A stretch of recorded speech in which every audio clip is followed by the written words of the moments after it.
Hi, I'm Norah O'Donnell, and this is Person to Person. Our guest today is Oprah. Hello, everybody.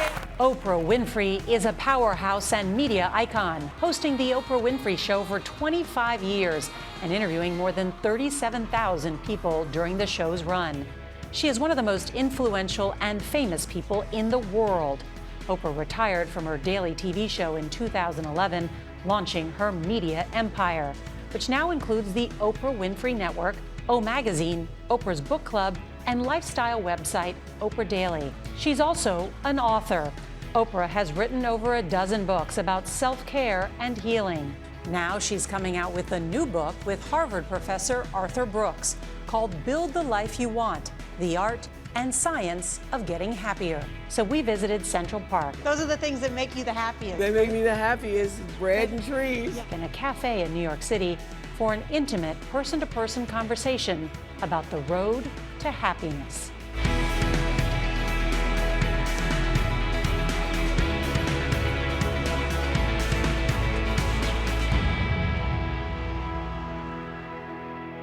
So good to see you. So good to see you. I was a philosophy major, and Aristotle, of course, talks about the power of reflection. So to hear you reflect about everything you learned on the show, and as you write in the book, the Oprah Winfrey Show was a front row seat to unhappiness. Yes. You know, I learned it was my greatest classroom. I've never had a therapist, but I had so many therapists on the show. I got my therapy from the Oprah Show. And I learned so much. So when I first started having conversations with families from, different walks of life, that's when I came to understand that there is a common bond that we all share, that we're all really seeking the same things. And knowing that that thing was happiness came from the show. And every day I would sit and talk with the audience for a half hour, sometimes 40 minutes. A producer would be like, oh my God, when is she gonna let go of the audience? What I really want is to have a conversation with the audience to see, why did you come? And what did you get from the show? And did you benefit at all? And why do you watch? All of that. So 10 years in, the audience became my focus group. I would always ask people, what do you want?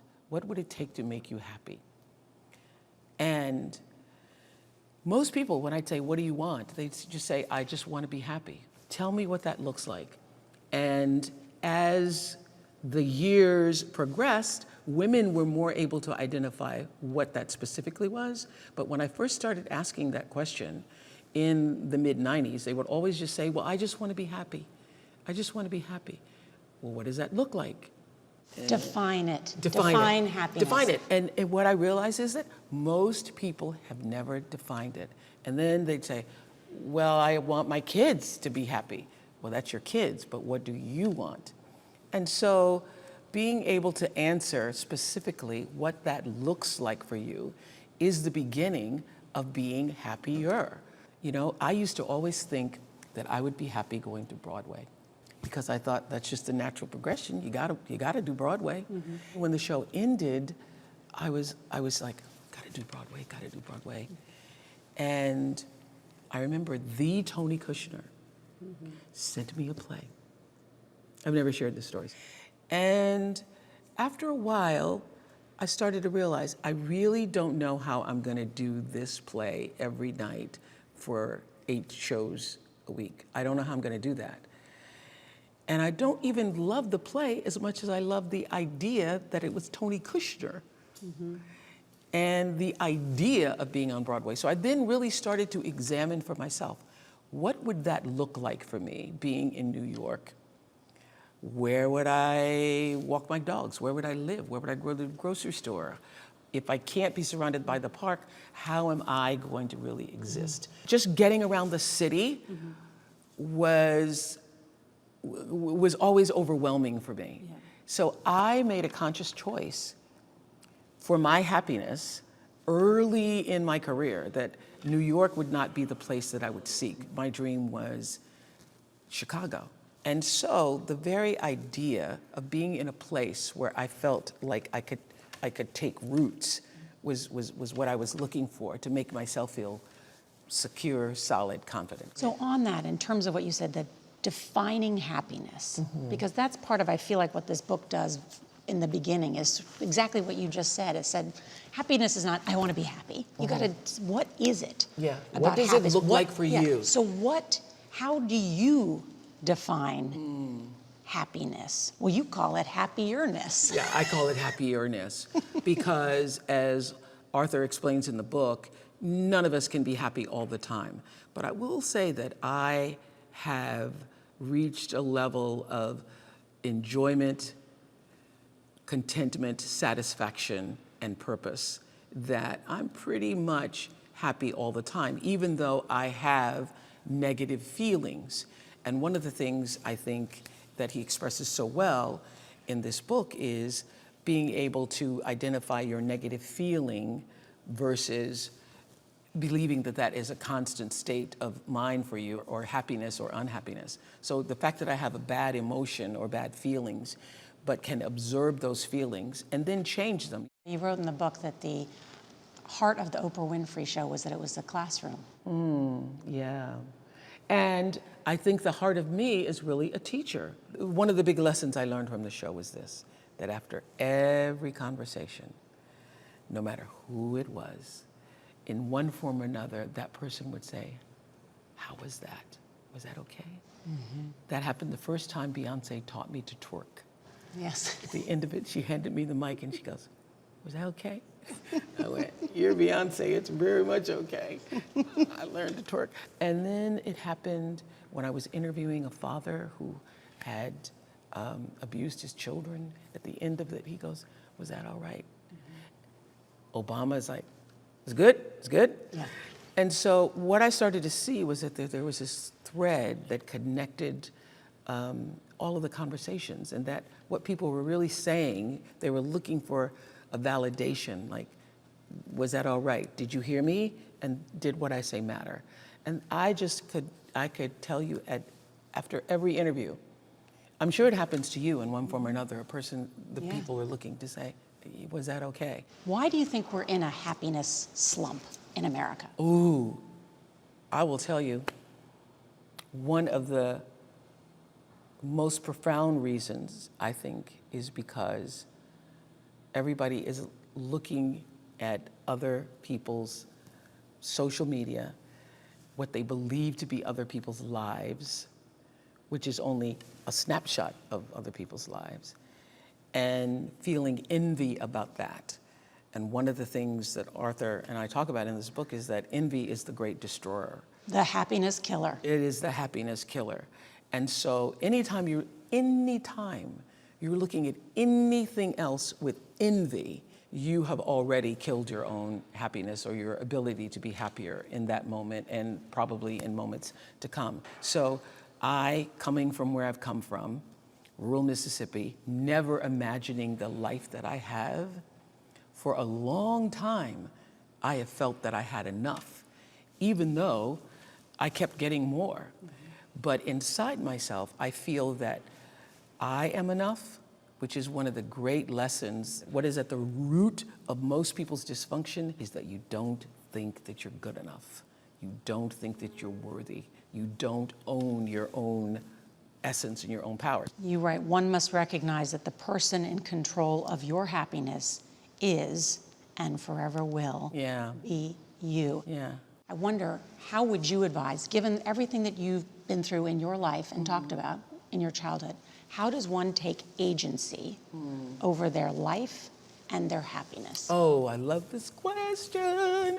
I know this, that many of the things that have happened to you have also happened for you. And that I learned when the crisis or the challenge showed up for me, I immediately would ask, sometimes out loud, but certainly in my own conscious spirit, what is this here to teach me? And how can I get that lesson as soon as possible? And this, I guarantee you, the moment you have the conscious realization of, oh, this is why this is here, showing up to allow me to see whatever that is in your life, it changes for you. Unhappiness is not the enemy. No, it is not the enemy. The unhappiness, and if actually, one of the things that's so powerful, I think, about what Arthur has written specifically is about how your emotions are there to allow you to feel the feel and then take the wheel of this feeling that I'm having. I'm having this feeling, and now I need to do what? And not to allow yourself to be overcome by the feeling. So you have a feeling of anger, you have a feeling of sadness, you have a feeling of disappointment. Doesn't mean you are those things, you are those emotions. And so now what am I gonna do now that I'm feeling disappointed about certain things? How did you find Arthur Brooks? During the pandemic, I was in search of fuel to keep myself inspired, to keep myself open to possibility, to keep myself hopeful. And I started reading his column in The Atlantic, and then looking more and more forward to that column every week on how to build a life. That column was called How to Build a Life. And then I invited him for dinner, and he is the perfect person to have for dinner because you just probe his brain about all the things you've ever wanted to ask about your own emotions and searching for happiness and well-being and all of that. So I am the kind of person, as you know, that believes that life is better when you share it, whether that's bread or information. And I called him up and I said, what you should do, I think, is take all these columns that you've written and put them in a book, because I think people would really benefit from having all of that information in one space. And he said, okay, I think that's a good idea. Where did the idea come to write a book together? Well, he said, why don't we write a book together? And I said, well, you're the one, you're the professor. You're the one who's mastered in it.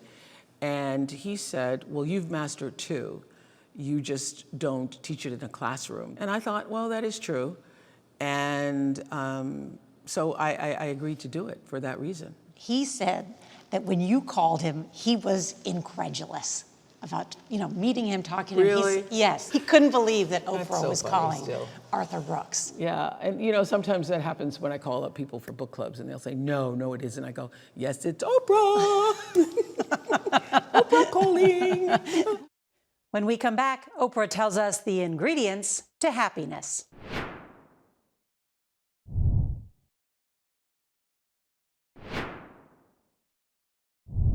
So after all those interviews in many years, what did you learn from Arthur about happiness? The thing that I learned from him mostly is that we are in control of our happiness and happierness. You get to decide whether or not you choose to be happier or not, and it's not the circumstances. And why do you call it happierness? Because getting there, it's not a destination, it's a direction? Yeah, I love that. I love that term. Yeah. Because we here in the United States, our Declaration of Independence says we have the pursuit of happiness. We think the pursuit of happiness, we don't think that we're just supposed to pursue it. We think we're supposed to have it. We think we're supposed to have it. It's one of the reasons why I think all of the, Finland and all of those countries, Norway, that get high rankings. One of the reasons they rank so highly is because their expectation isn't up here. They are content with really a lot less than we are. So there isn't this constant pursuit that you got to be better and better and better and better. They know when they've had enough. And for me, it's understanding that the pursuit is not out here, but it's here. The pursuit is within. The pursuit is to, first of all, have a great understanding of your own identity and what is required for you to be happy. And to know the difference between your negative feelings and your emotions and your state of being. So my state of being is always a state of satisfaction, enjoyment, and purpose, which is what defines happiness. You need enjoyment, you need satisfaction, and you need purpose. So what Arthur has also taught me is to have more fun. He has taught me to be more open to saying yes to experiences that I normally probably would have not said yes to. And so now you're going to concerts like And Beyonce. The Beyonce, which you don't was, normally do that. I normally don't. I don't go to big- concerts. I don't stay out late. I am the homebody of all time. So I have been more open to going to different places in the world and hiking, but also just open to saying yes to life in a way that I had not been before. And I think sort of distilling in so many ways what you've learned all of these years too, and the ingredients too, if you're thinking, how do I get to happiness or happierness? As you outline in the book, family, Yeah. friendships, Work. work, And and faith. faith. And faith. And faith meaning not religion, because we're not here to tell anybody about any religion you need to be, but you need a faith in something that's more transcendent than yourself. You need, if that's nature, if that's, a walk in the park, if that's music, if that's art. I don't know how people survive without some kind of spiritual practice or some kind of acknowledgement that you are not the only thing that matters in the world, that there is something bigger than you, by whatever name you choose to call that, and that there is the mystery of life, and that you lean into that. That's key. You have enormous choice to choose whatever you want to do in terms of work. So what was your intention in working with Arthur on this book? My intention was to spread the message that you cannot control all of the external circumstances in your life, but you can control how you feel about those circumstances in your life. And once you recognize that you are it boils down to the thing that I do when I go to teach in South Africa to my girls. I always teach a class called Life 101. And at the end of that class, I leave them with the poem Invictus, which I learned when I was 8 years old. The last lines are, I'm the master of my fate, I am the captain of my soul. And so what that, taking control of your emotions and not allowing your emotions to control you, taking the wheel, allows you to be the master of your fate and the captain of your soul, and to do that with greater happierness. I love Invictus, and if I had on short sleeve shirts, you would see my goosebumps. Really?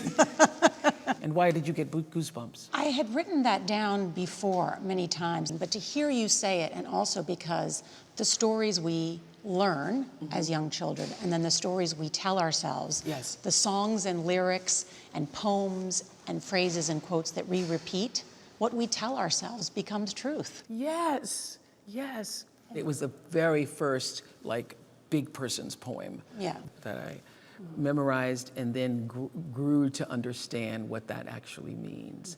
And so being able to be the captain for yourself and master your own fate begins with mastering those emotions. So I think that's one of the most significant things that Arthur has to teach us about being happier. And when we come back, Oprah tells us her first thought every morning.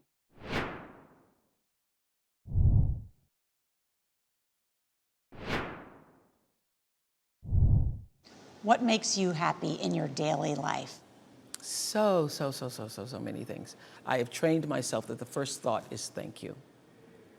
That is my first thought. And then I move from what do I have to do, or what is this day? What day is it? Oh, I'm in New York, I'm talking to Norah later. But my first thought, no matter where I am in the world, is thank you. And that is also my last thought going to bed. Is Oprah ever envious? It's just not a part of my, Ever? I can't. I'm happy for other people's happiness. I'm particularly happy when other women rise. I mean, when I heard you were going to be doing the evening news, I was so happy for you, because I remember when Barbara Walters first did that with Harry Reasoner and how horribly she was treated during that time. And at the time, I was being treated horribly too, you know, by even the local anchor. So for you to be able to sit at the helm in that seat, I'm nothing but happy for that. Do you remember you called me? You just talked about being someone there in the unique role of being able to travel the world as a woman and tell the most important stories in the world. That sounds like me. That sounds like me. I felt proud for you, and I understood, having seen this from another perspective and been much older than you, that, wow, that is a really big deal. That is a really big deal. You have the gift of letting people see something that they cannot see themselves. Do I? You do. Okay. I accept that. Yeah. I think that's your gift. I mean, that's what you do with this book. That's what you did for me at that moment. I think that's why Arthur and I are so complementary to each other, because that's what I've been trying to do my entire career, is help people see the fullness of themselves, is holding up a mirror so you can see, even when you're looking at the most dysfunctional people that I'm talking to on the show, you can say, well, I'm not that, and I don't want to be that. And oh, if they were able to triumph over that, I could triumph over that. And so now this opportunity to do this through a book and perhaps maybe a podcast, or however we can spread the word that your happiness, your happierness is going to be up to you. And it's up to you to be the master of your fate, the captain of your soul, and most importantly, the master of your happiness. No matter what, I'm going to be okay. And I think that's what this book helps you get to. No matter what, I can be in control of how I choose to react regardless of the circumstance. Thank you. Thank you.